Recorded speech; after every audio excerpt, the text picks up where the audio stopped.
Shalom mpendwa mtazamaji wa Sibuka Television pamoja na msikilizaji wa Linde FM. Ni siku nyingine njema ya pekee sana ambayo Mungu ametukirimia kwa nayo, na litukuza na kulibariki jina la Mungu kwa neema aliyotukirimia. Ni wakati mwingine tena ambao Mungu ametupa kwenda kwa pamoja katika kujifunza maneno ya Mungu.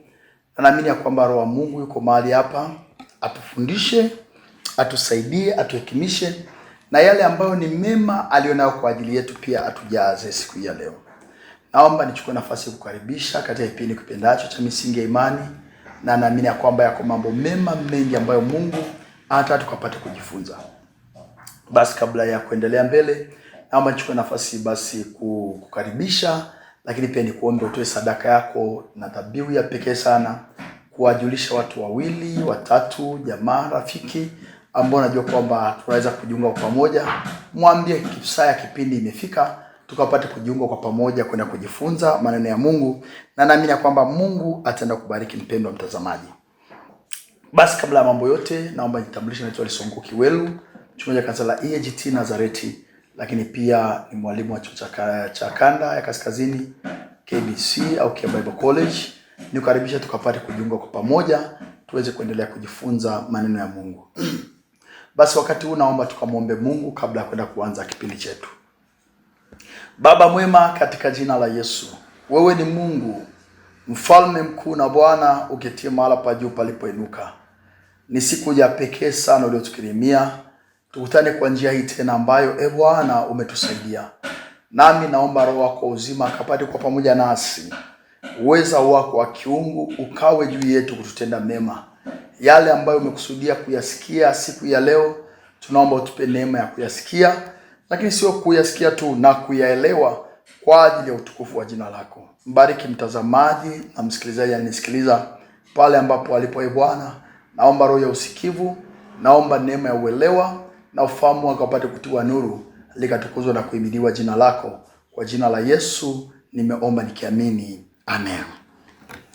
Mpendwa mtazamaji, kabla tuendelea, tulikuwa tunajifunza somo kuhusiana na kasi ya kiungu, sababu ya wokovu wetu, ili kwamba tuweze kufanikiwa kwa kasi. Yaani alichokuja Yesu kifanya kwetu ni kutuongezea uzima, ni kutuongezea baraka, ni kutuongezea chochote kile ambacho tulikuwa nacho, ni kutuongezea kasi ya kwenda mbele zaidi. Naomba leo hii nikapate kuendelea mbele kidogo tunapoendelea kujifunza, na kipengele tutakachozungumzia leo, ili uiweze kasi ya kiungu unapaswa kufanya nini? Ili uweze kwenda kwa kasi ya kiungu inapaswa kufanya nini? Mpendwa mtazamaji, kuna kasi nyingi huku duniani. Watu wanafanikiwa kwa kasi, kuna watu wanaloga kwa kasi, kuna watu wanaiba kwa kasi, kuna watu watenda dhambi za kila namna kwa kasi, kuna watu ambao wanafanya mambo makubwa, mabaya, mazuri kwa kasi. Lakini pia nataka nizungumze na wewe ili kwamba tuweze kufanikiwa, mimi na wewe tunayeamini katika neema ya Kristo. Biblia inasema wote waliompokea aliwapa uwezo wa kufanyika wana. Kwa hiyo mwana mwenzangu, ndugu yangu katika Bwana, wewe ni mwana wa Mungu, mimi ni mwana wa Mungu. Yohana anasema haijadhihirishwa bado tutakavyokuwa, lakini tutakapodhihirishwa tutamwona jinsi alivyo. Sema wapenzi, tu wana wa Mungu. Mimi na wewe ni wana wa Mungu, na baba yetu anataka tufanikiwe. Kwa sababu gani anataka tufanikiwe? Kwa sababu liko kusudi aliloliweka ndani mwako ambalo hautokaa ulitimize kama hautakuwa na uwezo wa kiungu, kasi ya kiungu, nguvu za kiungu kuweza kushinda. Mpendwa mtazamaji, kwa mfano tuna maeneo ambayo uchawi ulitapakaa sana, dini za uongo zilitapakaa sana, imani potofu za utamaduni wa kishetani zitapakaa sana. Huwezi kwenda pale ukawa legelege ukafanikiwa. Kuna mahali ambapo wanaamini kwamba ili ulimi ufanikiwe lazima uende kwa mzee fulani akakupe dawa. Ardhi ya Mungu, ili ufanikiwe katika kilimo lazima ukaongee na mtu fulani ili ufanikiwe.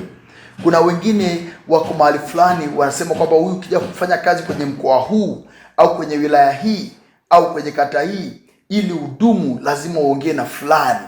Kwa ukishaenda kuongea na yule fulani atakupa dawa au uwezo au nguvu ya kukaa pale. Maana yake kasi ya hao watu ya maisha inanitegemea fulani. Lakini Biblia yangu inaniambia kwamba ni mtumaini Bwana. Na kama namtumaini Bwana, kuna mambo ambayo ili niyatekeleze nahitaji kasi ya kiungu, na ili niiweze kasi hii, yako mambo kama matano. Kama watatusaidia tuyaangalie yote leo, lakini ninachotamani, kuna mambo ambayo lazima tuyazingatie ili kuweza kucatch up, kuweza kuchukua ile kasi na kuweza kufanikiwa kwenye ile kasi ya kiungu. Mpendwa mtazamaji, jambo la kwanza, ili uweze kwenda kwa kasi, lazima uweke mbali kila mzigo. Kitabu cha Waebrania mlango wa 12 ni mstari ambao tumeuzoea sana, mstari mzuri sana. Waebrania 12 mstari wa kwanza unasema, basi na sisi kwa kuwa tunazungukwa na wingu kubwa la mashahidi namna hii, na tuweke kando kila mzigo mzito na dhambi ile tuzingayo kwa wepesi, na tupige mbio kwa saburi katika yale mashindano yaliyowekwa mbele yetu. Tunaendelea na kasi. Kuna mashindano. Hakuna mtu aenda kwenye mashindano akitembea. Mashindano yote ni kukimbia, ni mkimbizano. Sasa ili uweze kukimbia, huwezi kuona mtu ameenda. Wapendwa, nyie ni wa mashahidi mnapoangalia na michezo, haijalishi ni mwanamke au ni mwanaume, hata nguo anazovaa ni nguo ambayo inakuwa nyepesi. Kwa sababu gani? Isije kamzuia kupiga mbio. Wawe wanacheza mpira, wawe wanariadha, hasa wanariadha ukiangalia utakuta wamevaa nguo karibia watakuwa uchi kabisa. Kwa nini? Ili wawe wepesi kukimbia. Kwa sababu gani? Kwa sababu mzigo wowote, hata wavazi alilolivaa, utaweza kumfanya asiweze kumaliza kwa kasi ile mbio iliyowekwa mbele yake. Sasa Paulo au mwandishi wa Waebrania, whether ni Paulo au yote aliandika, anasema kwa sababu sisi nasi tuna washangiliaji, anasema ni mashuhuda. Anasema sababu tunazungukwa na wingu kubwa la mashahidi. Ni kama vile aseme tunazungukwa na wingu kubwa la wale washangiliaji. Kwa mfano kama ule uwanjani ni mashabiki, wale wanashuhudia kile kinachoendelea uwanjani. Na sisi kwenye uwanja wa mapambano ya kiroho, uwanja wa vita vya kiroho, uwanja wa mafanikio ya kiroho, uwanja wa kumleta Mungu, mapenzi ya Mungu yatimizwe hapa duniani, uwanja wa kumwambia jina la Mungu litukuzwe hapa duniani, uwanja wa kuleta ufalme wa Mungu hapo hapa. Anasema kwa sababu tuko kwenye field hiyo na tunazungukwa na hawa mashahidi wanaozunguka, anasema tuweke mbali kila mzigo. Mpendwa mtazamaji, tunapozungumza kuhusu habari ya mzigo, hajazungumzia hapa kuhusu habari ya dhambi. Kwanza dhambi ameiweka mbele, anasema kwanza mzigo, alafu baada hapo dhambi zingao kwa wepesi. Nataka nizungumze kuhusu habari ya mzigo. Mzigo una maana gani? Mzigo ni kitu chochote, inawezekana isiwe ni dhambi, lakini umebeba kitu ambacho kinakufanya ushindwe kupiga mbio katika imani, ushindwe kupiga mbio katika maombi, ushindwe kupiga mbio katika mashindano yoyote yale ambayo yako mbele yako. Ndio maana nasema weka mbali kila mzigo, ili uweze kwenda kwa kasi ya kiungu, ili uweze kufanikiwa kwa kasi ya kiungu. Jambo la kwanza, usitembee na mizigo. Kuna watu ambao wamewabeba wake zao mioyoni mwao, ni mizigo. Kuna watu ambao wamebeba waume zao mioyoni mwao, ni mizigo. Ameokoka, anampenda Yesu, anaenda kanisani, lakini akikumbuka mume wake anainama, akikumbuka mke wake anainama. Kuna watu ambao wamebeba watoto wao ndani, ni mizigo. Kuna watoto ambao wamebeba wazazi wao ndani, ni mizigo. Unakuta mzazi ni mlevi aliyepindukia, analala barabarani, afu watoto wanakuja kumwambia kamchukueni baba yenu pale, au kamchukueni mama yenu pale. Kwa nini? Amelala barabarani, ni mzigo. Kuna wengine ambao unakuta wazazi wanafanya vituko vya ajabu. Binti amekuwa mtu mzima, anajiheshimu, anampenda Mungu, anatafuta Mungu kwa bidii, lakini mama yake anafanya kazi ya ukahaba hadharani kabisa, ni mzigo. Unakuta kwamba ni mtoto ambaye anafanya mambo yake mazuri kabisa, anatamani kumtafuta Mungu kwa bidii, lakini mzazi anafanya vitu vya aibu, ni mizigo, imebebwa mioyoni. Yesu alisema katika Mathayo 11:28, njooni kwangu ninyi nyote msumbukao na wenye kulemewa na mizigo. Mpendwa, niliwahi kusema neno hili kwamba mizigo Yesu aliyozungumza nayo iko mizigo aina mbili. Mzigo wa kwanza asema ninyi msumbukao, na mzigo wa pili asema na kulemewa. Kuna mizigo inayosumbua hailemei, alafu kuna mizigo inayolemea haisumbui. Lakini yote hiyo Yesu anataka akutue. Mfano mpendwa mtazamaji, niseme kwamba kwa mfano yule mama Msamaria ambaye Yesu anamwambia amekuwa na waume 5 na aliye naye ni wa 6, asema huyo sio mume wako. Yamkini kila mwanamume alimwachia mtoto mmoja. Ina maana pale labda ana mtoto mmoja wa Kisukuma, mwingine Mnyaturu, mwingine Mchaga, mwingine Msambaa, mwingine hasa wale watoto ni makabila 5 au makabila 6 yako mahali pamoja. Hata yule mama kulea wale watoto, ule ni mzigo unaolemea na kusumbua kwa wakati mmoja. Lakini kuna mtu mmoja ambapo anaitwa Yairo, alienda kwa Yesu, binti yangu wa pekee. Yule bwana ni tajiri, ana kila kitu, lakini hakujaliwa kuwa na watoto. Ile inasumbua sana. Alafu sasa yule mmoja aliyezaliwa kwa bahati mbaya amekufa tena. Hasa ule mzigo unasumbua kweli. Leo kuna mizigo inayosumbua, na hii mtakubaliana na mimi, kuna matajiri ambao wana kila kitu. Hapo nyumbani una gari, sio moja, 2, 3 yako pale. Biashara zinaenda vizuri hapo mjini, maduka yanaendelea vizuri kabisa, kampuni inaendelea vizuri kabisa, lakini mtoto yule tegemea kwamba huyu ndiye atakaye take over biashara yangu, anavuta bangi. Huu ni mzigo unaosumbua. Huu ni mzigo unaosumbua. Hajalemewa kwa sababu akitaka kwenda nje ya nchi leo anaenda, akitaka kufanya chochote anachofanya leo anafanya, maana uwezo upo, akaunti inapumua, iko vizuri. Lakini ukija kuangalia kwa hawa watoto alijua kwamba nalea mtu, ule mzigo unasumbua. Alafu kuna mwingine ana watoto 7, wana adabu nzuri kabisa, hawana shida yoyote, lakini uhakika wa kula leo watoto wake hana. Huu ni mzigo unaolemea. Hasa Yesu anachosema, hakuna mtu kuhusu habari ya dhambi kwanza. Alisema njoni kwangu ninyi nyote msumbukao. Maana kuna mizigo ambayo inasumbua kuliko dhambi, inalemea kuliko dhambi. Ni mawazo, akiamka asubuhi ni mawazo, akilala usiku ni mawazo, wakati wote ni mawazo. Niwahi kupata ushuhuda, baba mmoja alikuwa na watoto 11. Alipokuwa na watoto 11 akawa ameenda kusaga mahindi debe moja. Alipoenda kusaga mahindi debe moja, wakakoroga hapo asubuhi, wakapika hapo chakula cha mchana, wakapika hapo na cha jioni. Asubuhi alipoamka akakoroga uji, saa 3 wakati anaondoka mzee kwenda kwenye shughuli zake, wakamwambia baba, unga umeisha. Akapiga mahesabu, ni jana tumesaga debe. Hakupiga mahesabu watu wanaokula ule unga. Alichojaribu kuangalia ni kwamba akawa amechukua kamba akaenda kujinyonga. Alipoenda kujinyonga, bahati mbaya ile kamba ikakatika. Na ilipokatika, alipokutwa jambo la kwanza kusema kwamba mahindi debe siku 2, mahindi debe siku 2. Huyu baba mahesabu yaligoma kuingia kichwani kwake kwamba jinsi gani watu wanaweza kula debe moja kwa siku 2, maana ni jana na leo tu naambiwa yameisha. Sasa akaamua kwenda kujinyonga.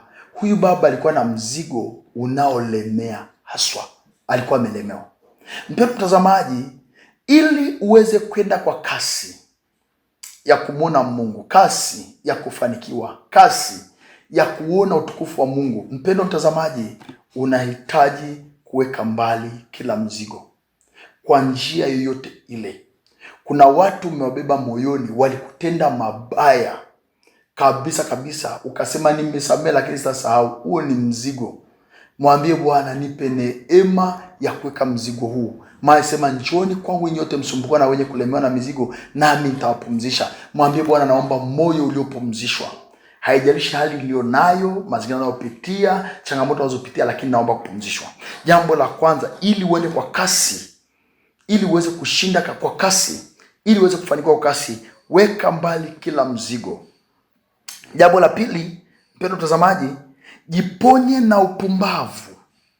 Kwa nini nasema upumbavu? Kwa sababu upumbavu ni mzito. Biblia inasema mpumbavu ni mzito kuliko mchanga. Yaani ukiweka gunia la mchanga, mtu akakutisha, na mtu aliyebeba upumbavu, yule wa upumbavu amelemewa kuliko yule wa mchanga. Marko mlango wa 7 mstari wa 20 hadi mstari ule wa 22. Biblia inasema, akasema kimtokacho mtu ndicho kimtiacho unajisi. Kwa maana ndani ya mioyo ya watu hutoka mawazo mabaya, uasherati, wivi, uwaji, uzinzi, tamaa mbaya, ukorofi, hila, ufisadi, kijicho, matukano, kiburi na upumbavu. Ni kwenye Biblia inasema kwamba ni foolishness pale ambapo unakuwa mjinga mpaka unapita kipimo, unakuwa pumbavu. Sasa hiyo usipojiponya nayo pumbavu, utakuzuia sana katika kufanikiwa. Unajua Biblia imesema ya kwamba watu wangu, yani Mungu anakiri kwamba watu wangu, hakusema watu wa dunia, alisema watu wangu wanaangamizwa kukosa maarifa. Kwa nini kukosa maarifa kunaangamiza watu? Kwa sababu upumbavu unapokuwepo ndani mwako, unafanya jambo lile lile kwa njia ile ile, kwa kanuni zile zile, afu unategemea matokeo tofauti. Hasa kwa Kiingereza nasema hiyo ndio insanity, hiyo ndio kichaa. Na mpendwa mtazamaji, nataka niseme nani kwamba watu wengi sana wako ndani ya kanisa leo hii wana play upumbavu au wanacheza upumbavu. Kwa nini? Naomba nichukulie kawaida, mimi ni mchungaji wa kanisa la EAGT na naomba nifundishe hili kwa wale wanaonisikiliza waelewe hili. Upumbavu wa kwanza watu wanaofahamu au wanaofanya ni pale ambapo wanakwepo ndani ya kanisa ambalo hawatii maelekezo ya kanisa husika. Kwa mfano, kanisa, mchungaji ametangaza tuna maombi mwezi huu ya kufunga. Alafu Mkristo mwenye kanisa lile lile, mshirika wa kanisa lile lile, naye anatangaza maombi yake ya kwenda mlimani. Kwa hiyo anayaacha maombi kanisani, anafuata maombi mlimani, akijua kwamba Mungu atamjibu kwa sababu ameenda mlimani. Huo ni upumbavu utakao kuangamiza maisha yako. Kuna watu ambao wanashindana na wachungaji wao wakitegemea kwamba Mungu atawabariki kwa sababu wanaweza kwenda mahali fulani kwenda kuombewa. Acha niseme nayo kwamba haijalishi utaombewa na nani, kama kutii hakupo ndani mwako. Mpendwa mtazamaji, kuna mahali pengine hapahitaji kuombewa, panahitaji matamko. Ukisoma Mwanzo 49, Yakobo anawaambia watoto wake, njooni niwaambie mambo yatakao kuwepo. Maana yake kwa mamlaka ya kiungu iliyoko ndani mwangu, nina uwezo wa kusema mambo yakawa hata kama sitayaomba. Kwa hiyo anawaambia wale watoto, wewe utakuwa hivi, wewe utakuwa hivi na utakuwa hivi. Na utaona mpaka leo yale yaliyosemwa yapo na yanaendelea kufanya kazi. Kwa sababu gani? Wale watoto walikana baba yao vizuri. Utakuta Esau anamwambia Isaka, Isaka anamwambia Esau mwanae, nenda katengeneze chakula nile nifurahi ili moyo wangu ukubariki. Kwa sababu gani? Esau alivuruga mioyo ya wazazi wake, baba yake na mama yake, kwa sababu alioa wanawake ambao hakuambiwa, alinyimwa na wazazi wake wasioe, lakini akaoa, wakaleta uchungu kwa wazazi. Kwa hiyo baraka haitoki, hawezi kutamka baraka wakati moyo una uchungu. Ndio maana anaambiwa kaleta chakula nile nifurahi angalau nikubariki. Na maana yake ni kutamkie. Na walipokuwa ameenda kutafuta, ndipo Yakobo akapita na zile baraka. Watu wengi leo hii wanaishi maisha yale ya Esau. Wachungaji wao wana uchungu, viongozi wao wana uchungu, matajiri zao wana uchungu, kampuni zao zina uchungu, na anategemea fanikiwe hapo hapo. Huwezi kufanikiwa. Ili uende kwa kasi ya kiungu, lazima ufahamu ya kwamba ujiponye na upumbavu. Akili yako iwe sawa, kuwaza kwako, kuamua kwako, kutenda kwako, kutii kwako kuwe sawa. Mpendwa mtazamaji, leo hii ni katika Ukristo tuna watu wajinga kiasi kwamba anajua kwa sababu mimi na fedha naweza nikaamuru chochote kile kikafanyika, na naweza nikaamuru mpaka mchungaji. Leo naambia ndugu, njoo uombe, anakutumia hela kwenye simu, akwambia mchungaji, naomba niombe kwenye 1 2 3. Maana yake kwamba mimi sitaki kuomba, nimekuajiri wewe mchungaji ili uniombee, alafu yaendelea na maisha yake. Huu ni upumbavu. Hakuna mtu aliyekuwa kupita kipimo cha maombi. Haijalishi fedha ulizo nazo, haijalishi utajiri ulio nao, haijalishi connection ulizo nazo, haijalishi kwamba unaweza kuongea na rais asubuhi, mchana, jioni, haijalishi kwamba unaweza kuongea na rais wa Marekani, haijalishi kwamba umefika wapi. Kila mtu anapaswa kutembea katika unyenyekevu. Maana Biblia imesema kwamba kila mtu apewe haki yake. Wa kodi apewe kodi, wa ushuru apewe ushuru, wa kichwa apewe kichwa, wa heshima apewe heshima. Ukitambua kanuni hiyo, utajua kwamba nani ana nafasi gani kwenye maisha yako. Mpendwa mtazamaji, unamhitaji mwenyekiti wako wa mtaa, unamhitaji balozi wa nyumba 10, unamhitaji mchungaji, unamhitaji mwinjilisti, unamhitaji shemasi wa kanisani kwenu, unamhitaji, yani tunahitajiana kila mtu na mwingine, kila kiungo na mwingine. Kwa hiyo kuna watu ambao wamecheza upumbavu mpaka umeyaharibu maisha yao, hawafai kutengenezwa tena kwa sababu ya swala la kiimani. Kuna watu wanasema naongozwa na Roho. Unapoongozwa na Roho, huyo Roho anayekuongoza ni yupi? Maana yake kabla ya kuongozwa na Roho lazima uwe na elimu ya Roho, kwa sababu Biblia inasema kwamba ziko roho zidanganyazo. Unatambuaje roho huyu ni wa Mungu na roho huyu ni roho idanganyayo? Ni roho ya malaika walioasi, au ni roho ya shetani, ama ni roho ya ulimwengu huu, ama ni roho ya kibinadamu na kuongoza? Watu wengi wanafikiri kila roho inayosema ndani mwao ni roho ya Mungu. Hapana. Roho zidanganyazo ni nyingi zaidi na zina nguvu sana katika kupiga kelele na kuongea kuliko unavyofikiri roho ya Mungu inavyoongea. Roho Mtakatifu ni mpole na anaongea kwa upole sana. Unahitaji umakini sana kuielewa sauti ya Mungu. Lakini roho zoko duniani zina kelele nyingi kiasi kwamba kupotea kwako ni jambo rahisi sana. Kwa hiyo mpendwa, ili uiweze kasi ya kiungu, lazima uweke mbali kila mzigo. Jambo la pili, ujiponye na upumbavu.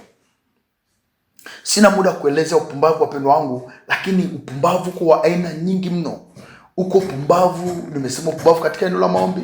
Uko upumbavu, kuna watu ambao wana mistari ya Biblia ambao haipo. Jisaidie na mimi nitakusaidia. Huyu anasema kile, huyu anasema kile.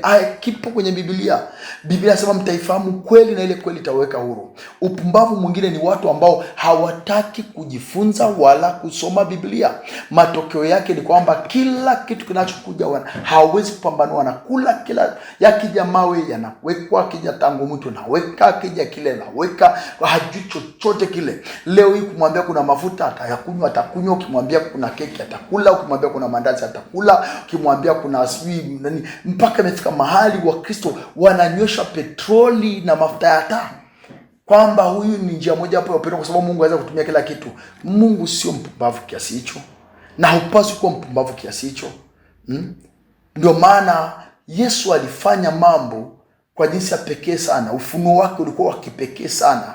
Kila ufunuo aliufanya kwa wakati na majira kusolve tatizo fulani, na kurudia yale mafunuo. Leo hii tumekuwa ni wajinga kiasi kwamba mtu anaambiwa kwamba kuna uwezekano wa kumweka Mungu kwenye chupa ya maji, alafu ukaenda na haya maji ndio umeenda na Mungu. Lakini Biblia inasemaje? Neno la Kristo likae kwa wingi. Neno la Kristo likae kwa wingi ndani yetu, anasema mtatambua nini yaliyo mapenzi ya Mungu na ukamilifu. Lakini leo hii watu wanaishi upumbavu. Hawasomi neno la Mungu, hawajifunzi neno la Mungu, hawaombi kwa njia iliyo sahihi. Paulo anasema nitaomba kwa roho na nitaomba kwa akili. Unapoomba kwa akili unasemaje? Unapoomba kwa roho unasemaje? Unafahamu ni roho ipi naomba ndani mwako? Maana leo kuna eneo fulani pita, nikasikia watu ombaji fulani wakiwa naomba kwenye vichaka fulani, akisema kwamba yani wanampiga shetani. Na kuna mwingine alikuwa ameenda mbali zaidi, amechora picha ya mtu chini, anaitandika fimbo, na mwingine anapiga mti akiuita jina la fulani. Hayo ni maombi aliyojifunza. Ni wapi Biblia ilifundisha maombi ya namna hiyo? Mpendwa mtazamaji, ni wiki chache zilizopita nilizungumza habari ya maombi. Sema wewe usalipo, ingia chumba chako cha ndani na usali mbele ya babako na siri, na baba yako na siri atakujaza. Leo hii tunataka tusali kwenye milima, tukiwa tumebeba fimbo na mapanga ya kuua na kupiga adui. Watu wangu wameangamizwa kwa maarifa. Ili iweze kasi ya Mungu, iponye na upumbavu. Lakini jambo la tatu, mpendwa mtazamaji, ili uweze kwenda kwa kasi ya kiungu, lazima ujenge misuli katika sekta zote za maisha yako.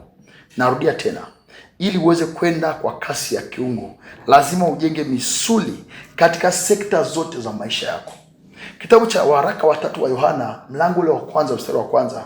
Yohana anamwambia mpenzi Gayo, naomba ufanikiwe katika mambo yote. Katika mambo yote. Unaposoma hii mambo yote kwa Kigiriki, yani kwenye Kolosai kuna mahali Paulo pia amezungumza kuhusu habari ya neno hilo, kwamba yani imani yetu au wokovu wetu uwe katika kila eneo. Anaposema mambo yote, neno la Kigiriki sana ni parapateo. Parapateo ukileta kwa Kiingereza anasema trading all around. Kwa mtu wa Mungu itakiwa kwamba ukizungusha gurudumu kwenye maisha yako, kama ni biashara, iwe na misuli ya kutosha. Umejenga msuli wa kibiashara. Kama ni kazi, umejenga msuli wa kutosha. Kama ni ndoa, una msuli wa kutosha. Kama ni familia, kulea watoto, una msuli wa kutosha. Maanake unafahamu, ya knowledgeable. Akili yako ina akili katika eneo hilo. Umejifunza kwa experience, umejifunza kwa kusoma, umejifunza kutokana na majarida mbalimbali, unaweza kujenga msuli katika hilo eneo. Ukija kwenye eneo la maombi, una akili timamu. Ukija kwenye eneo la kujifunza la Mungu, una akili timamu. Katika eneo la mahusiano, unajua jinsi gani ya kuhusiana. Paulo anamfundisha Timotheo, anamwambia kama ni mtu mzima, kama baba, kama ni dada, kama ni mama, ujue namna gani ya kuhusiana na aliye juu, jinsi gani ya kuhusiana na aliye chini, ujue namna ya kuweza kufanya hayo yote. Kwa sababu gani? Umejenga msuri katika eneo hilo. Paulo Yohana anaposema uwe na ufanikiwe katika mambo yote,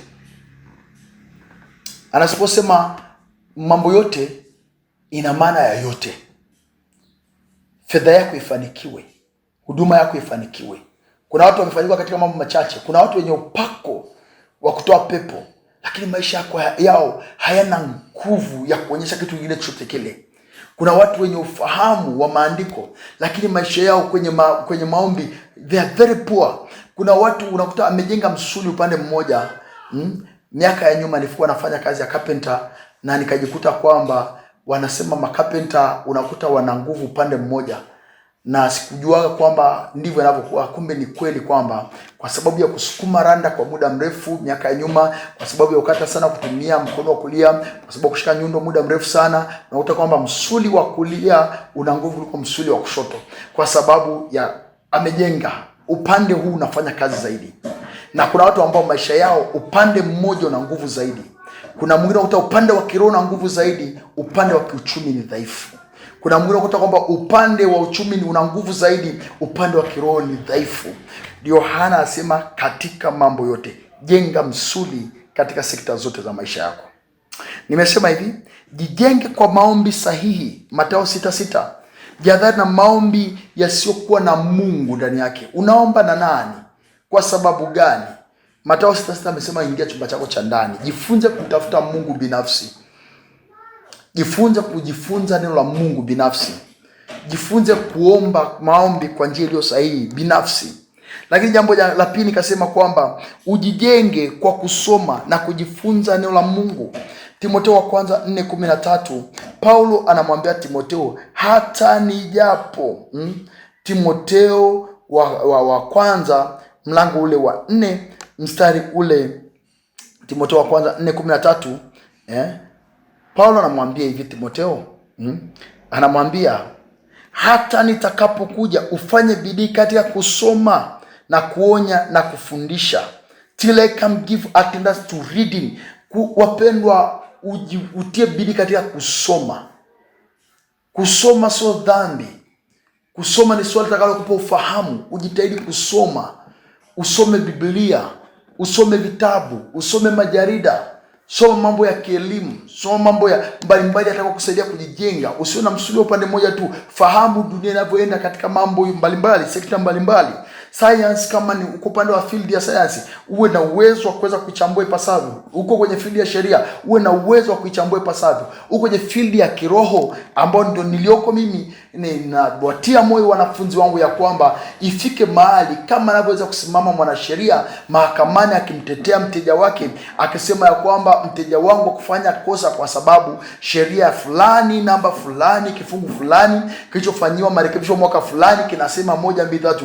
Na sifike mahali hata tunapoenda mbele za Mungu na hoja, unaambia Bwana kwenye kitabu fulani, mlango fulani, na mstari fulani, neno lako limesema hivi, limesema vile, ili kwamba uweze kumtetea yule mtu mbele za Mungu na mbele za ufalme wa Mungu. Jijenge katika kusoma, lakini pia jijenge kwa kusikiliza mafundisho yale yanayojenga na kuyatendea kazi. Usiwe tu msikilizaji.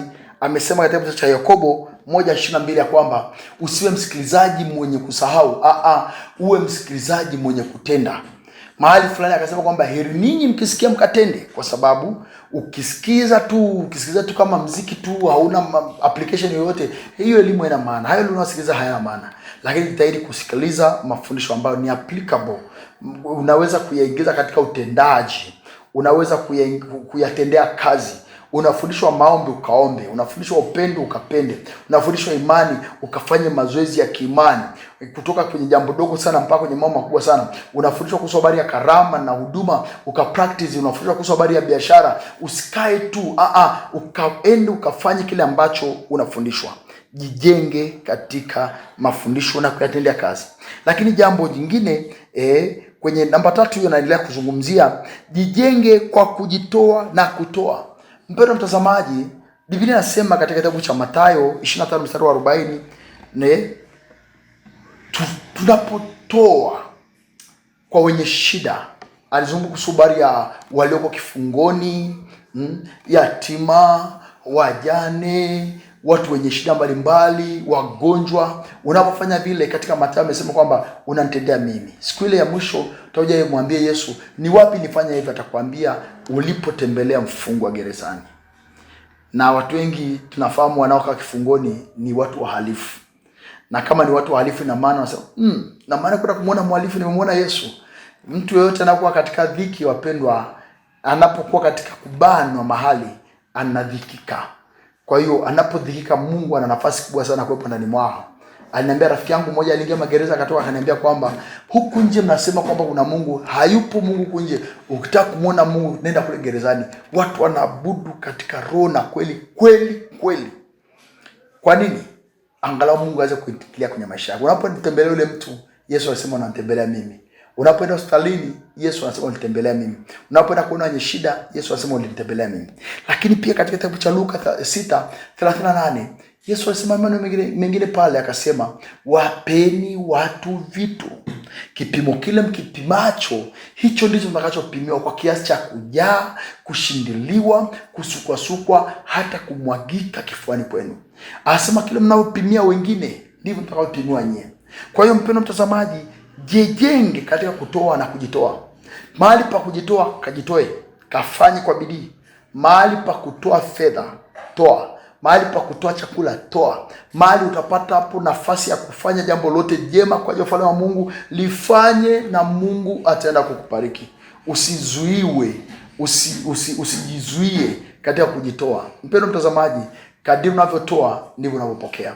Maana anasema katika Wakorintho wa pili pale mlango wa 9 nafikiri, anasema kwamba apandaye haba atavuna haba, lakini apandaye kwa ukarimu atavuna kwa ukarimu.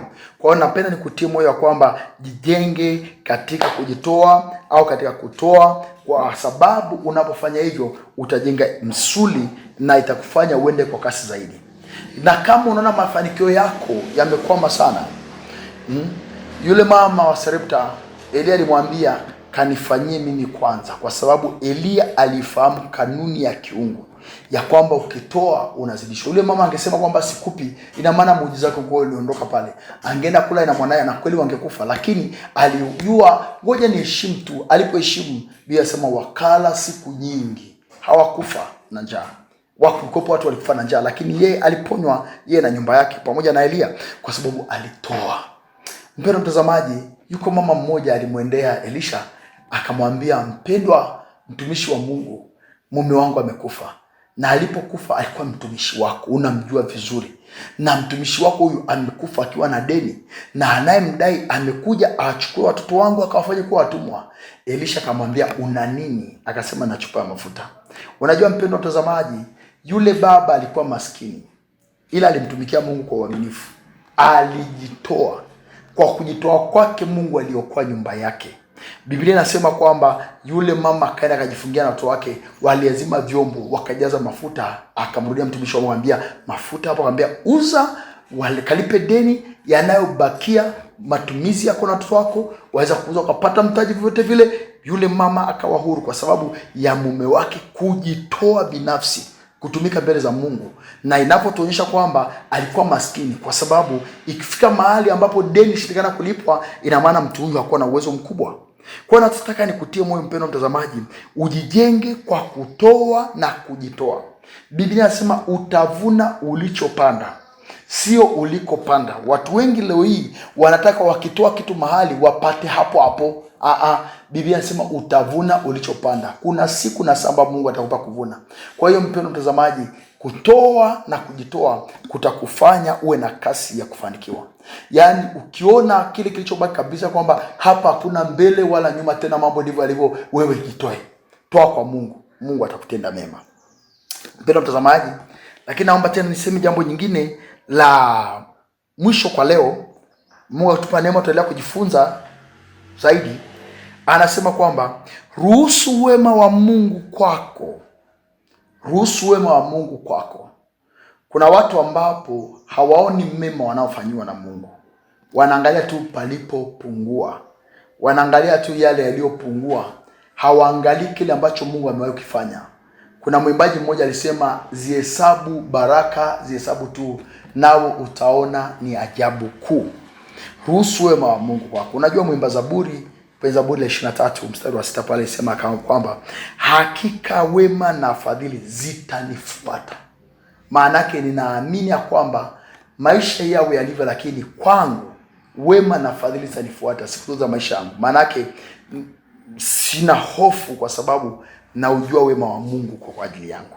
Mpendwa mtazamaji, wewe sijui unatamka nini ama unakiri nini kitakachofuata maisha yako. Kuna watu ambao wanaamini balaa, wanaamini mikosi, ndoto zao zote ni mbaya, mawazo yao yote ni mabaya, kila kitu wanachokiona kwamba ni changamoto. Kabla ya jambo lote kutokea, wanaona upande wa negative uliopungua, upande wa ubaya utakaotokea, changamoto itakayotokea. Acha nikutie moyo kwamba hebu ona wema wa Bwana. Sema kwamba sitapungua, sitasumbuka. Kuna wimbo ulimbo wa Pentekoste zamani, sitasumbuka kwa kuwa Mungu ni baba yangu. Yaani Mungu akiwa nawe hakuna haja kusumbuka. Hesabu wema wa Mungu. Mwambie Mungu, wewe ulinisha mwaka jana wote ukaisha. Mwaka huu najua bado uko pamoja nami. Wewe ulinifanya kafika miaka 20. Unifanya kafika miaka 40. Kuna watu watembea kwa wagonjwa wa mwaka 20, mwaka wa 10 na. Mwambie Mungu wako walioanza kuumwa pamoja na mimi, walishazikwa na kusaulika. Mimi bado nipo. Hesabu wema wa Bwana kwamba nilivyo hivi ni wema wako tu. Ukiweza kuhesabu wema wa Mungu, ukiweza kuzihesabu baraka, chochote unachokiita, chochote unachokisema kitakuja kwako. Biblia inasema kila kiogopacho mtu ndicho kinachomjia. Vivyo hivyo kile unachokiri zaidi ndicho kitakachokujia. Nachofikiri ni kwamba, mpendwa mtazamaji, ufike mahali uhesabu wema wa Mungu. Kwamba hivi nilivyo leo ni wema wa Bwana. Hata kama nina ulemavu, bado Mungu ni mwema kwangu. Maana yake wako walemavu wengi wamefariki. Hata kama sina fedha, bado wema wa Mungu pamoja nami. Kwa maana wako wasio na fedha ambao wamefariki, wako wenye fedha ambao wamefariki, wako ambao wamekutana changamoto mbalimbali, wako ambao leo wako hospitalini wana changamoto nyingi. Hata ule kwa hospitalini bado unapumua, mwambie Mungu, wako waliokufa jana na juzi, lakini mimi umeniacha leo hii, bado nakutukuza. Kwa sababu unapozihesabu baraka, fika mahali pa kusema wema wako utanifuata, wema wako utanifuata, hakika utaona Mungu akifanya wema wake uje kwako. Mpendwa mtazamaji unanitazama, nataka nikamalizie hivi. Ili kufanikisha kasi ya Mungu kwenye maisha yako, ili uweze kwenda kwa kasi ya Mungu kwenye maisha yako, unahitaji kufanya mambo haya yafuatayo. Weka mbali kila mzigo unaokulemea moyoni mwako. Kuna mizigo ya kutokusamehe, mzigo wa kutokuachilia, kuna mizigo ya uchungu, iweke mbali. Jambo la pili, jiponye na upumbavu. Na nikawaambia jambo la tatu, jenga misuli katika sekta zote za maisha yako. Lakini jambo la 4, uruhusu wema wa Mungu uyafunike maisha yako. Na jambo la 5, nimalizie pale, hakikisha upo sawa na Roho Mtakatifu wakati wote. Biblia inasema roho ndio itia uzima, mwili haufai kitu. Maneno haya niliyowaambia ni roho tena ni uzima. Kama haupo sawa Roho Mtakatifu, umemhuzunisha akakuacha, mambo yako yatakuwa ni magumu. Lakini hakikisha unatembea naye. Kasi ya ajabu itaachiliwa kwako. Na nataka nikaombe kasi hii ikachukua nafasi kwenye maisha yako. Naomba amini pamoja nami na kwenda kuomba. Baba mwema, katika jina la Yesu, nimezungumza mambo haya 5 kwa yule anayetazama na yule anayenisikiliza wakati huu. Naomba ikalete tofauti ya kudumu yenye nguvu kwa jina la Yesu Kristo wa Nazareth aliye hai. Mwokozi wangu na Bwana, ikaachiliwe kasi hii. Naiona kasi kwenye biashara, ikaachiliwe kasi kwenye huduma, ikaachiliwe kasi katika uchaji wa kweli wa Mungu, ikaachiliwe kasi katika huduma ya kila siku ya kanisa lako na watu wako. Naiomba kasi ya kuendelea kutoka imani kwenda imani, kutoka utukufu kwenda utukufu, katika jina la Yesu Kristo wa Nazareti aliye hai. Wako wenye mzigo, Bwana. Kuna mwanamke aliyelemewa na mzigo moyoni mwake, mzigo wa uchungu, mzigo wa maumivu kwa yale ambayo alitendwa isivyo sawa. Naomba neema ya kuachilia ili aweze kuifikia kasi ya kiungu katika maisha yake.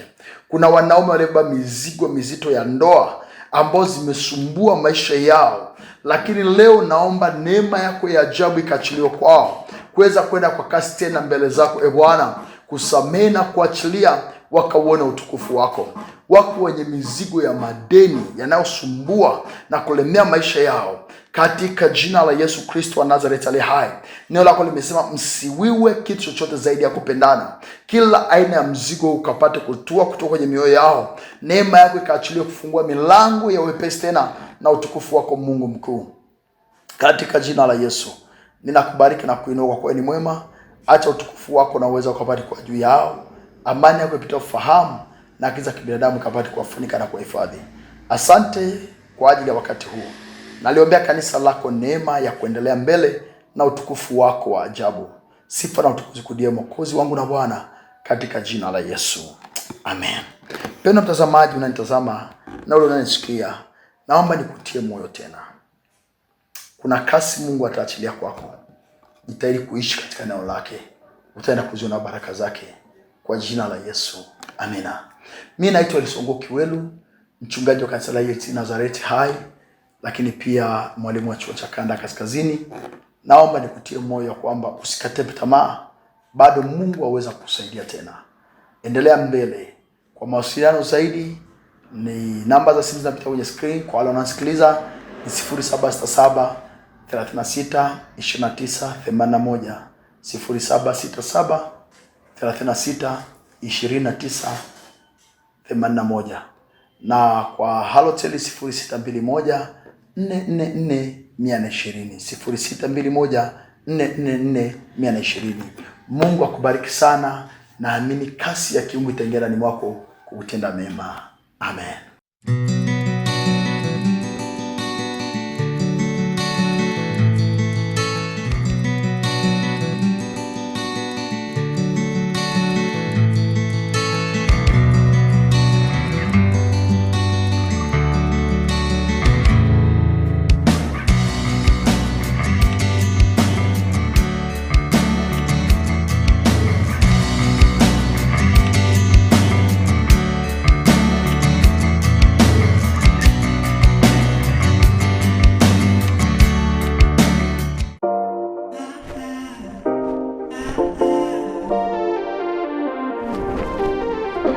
EAGT.